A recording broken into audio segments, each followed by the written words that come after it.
Kinumpirma ni Catherine Bernardo na hiwalay na sila ng kaniyang ka-love team at nobyong si Daniel Padilla matapos ang 11 taong relasyon.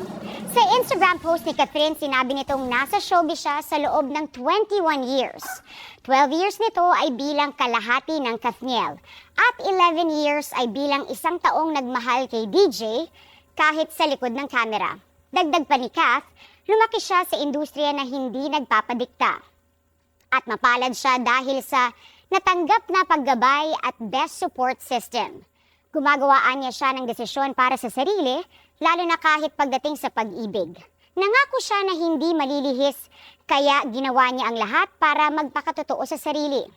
Batid niya ang mga usap-usapan at espekulasyon tungkol sa kanilang relasyon. Kaya para matigil na ang mga ito, ninais ni Catherine na marinig mismo mula sa kanya ng publiko na totoong nagdesisyon sila ni Daniel na maghiwalay na.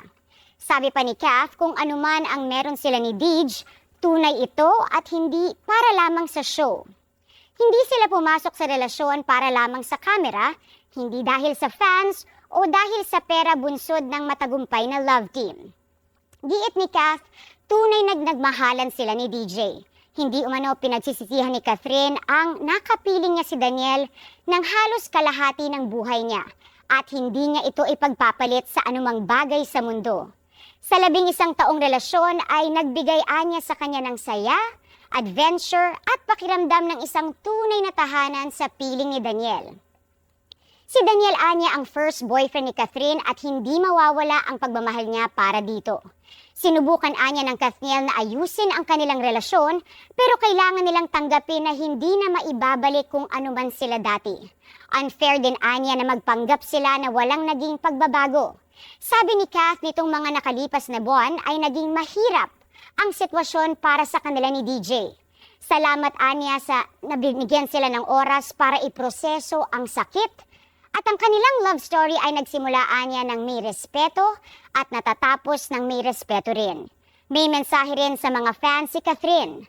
Batid umano niyang nasasaktan ang mga Kathniels, gaya ng nararamdaman nila ni Deej. Pero sana ay maintindihan sila ng fans at samahan sila sa healing process. Sabi pa ni Kath, patuloy nilang susuportahan ni DJ ang isa't isa.